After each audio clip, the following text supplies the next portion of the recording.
बिटिआरनि बिखायाव थानाय नायल' जाल' गंसेल' क'क्राझार साइ सेन्टार आरो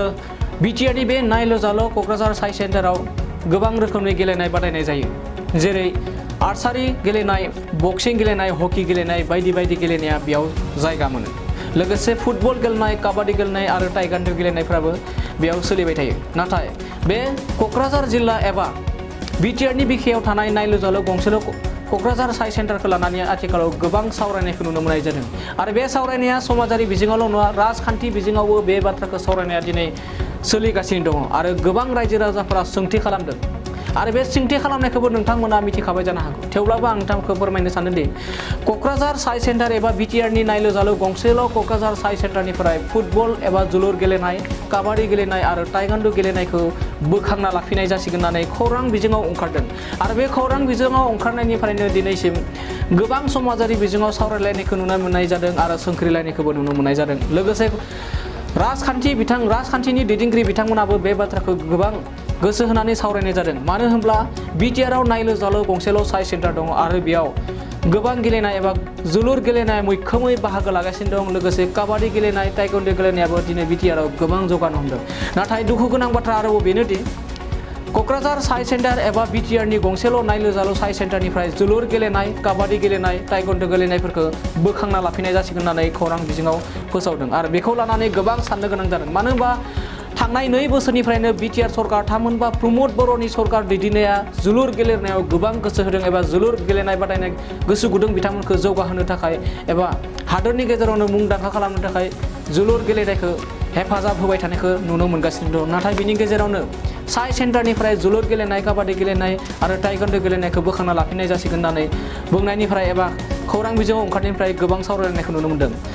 नोंथांमोनखौ जों गोसोखांनिदि थांनाय 2006 मायथाइनिफ्रायनो साइ सेन्टार जानायनिफ्राय एबा गायसनजेननायनिफ्राय दिनैसिम गेलेगिरि बिथांमोना खमैबो 77 सोद्रोमाफोरा एबा 77 सोद्रोमाफोरा एबा गेलेगिरि बिथांमोना मेडेल देरहाना लाबोनो हादों आरो खोब गोजोनथाव बाथ्रा नाथाय बिनि गेजेरावनो दिनैनि समाव साइ सेन्टारनिफ्राय जोलुर गेलेनाय काबादि गेलेनाय टाइगान्डु गेलेनायफोरखौ बोखांना लागोन होनना बुंनाय बाथ्राया गोबां साननो गोनां बाथ्रा जादों नाथाय बेखौ लानानै दिनै आथिखालनि रायजो सभानि एमपि रोनगोरा नार्जारि बिथाङा गेलेमु आयदानि मन्त्रि अनुराग सिंह ठाकुरनो लाइजाम दैथायहरदों आरो बिथाङा थांनाय 2006 मायथाइनिफ्राय गायसननायनिफ्राय दिनैसिम मा बेयावहा देरहानो हादों मोनबेसे मेडेल देरहानो हादों बेखौ लानानै लाइजाम दैथायहरनायखौ नुनो मोननाय जादों जेरैखि जाया बेखौ जाबायदि थांखि लादों साइनिफ्राय एबा क'क्राझार साइ स्टेडियामनिफ्राय जोलुर गेलेनाय काबादि गेलेनाय टाइगान्डु गेलेनायखौ बोखांनायखौ दोनथ'नानै बेखौ फिन आरोबाव जेरै दङ बेबायदिनो दोनथ'नो थाखाय दिनै लाइजामनि गेजेरजों दिन्थिनायखौ नुनो मोननाय जादों नंगौ फिन नोंथांमोनखौ फोरमायबावनो सानोदि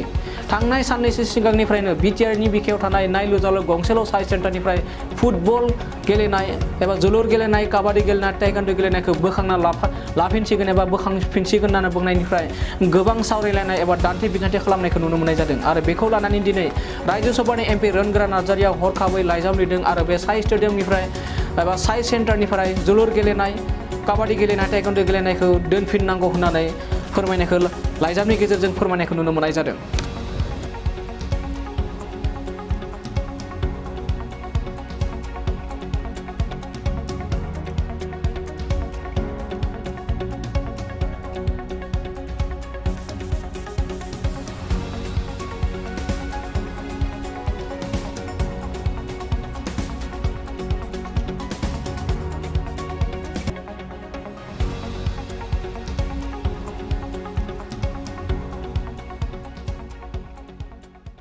क'क्राझार सहरनि साखाथि तितागुरियाव थानाय मानास पाब्लिक स्कुला 2023-24 सोलोंथाइ बोसोरनि गोदान मुं थिसननाया सोलिगासिनो।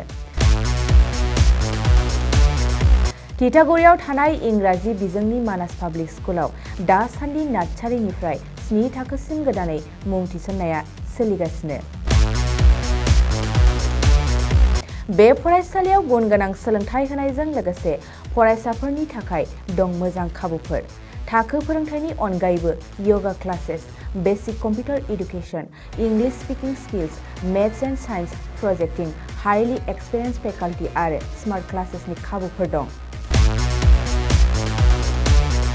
बेजों लोगोसेनो बे फरायसालियाव हौवासा आरो हिन्जावसानि थाखाय आलादा हस्टेलबो दं। गोसो गोनां बिजाथिफ्रा थिथागुरिनि मानास पाब्लिक स्कुलाव मुं थिसन्नोब्ला नैबे मबाइल नाम्बार 6000853288 एबा 8638167582 आव कल खालामनानै स्लट लानो हागोन।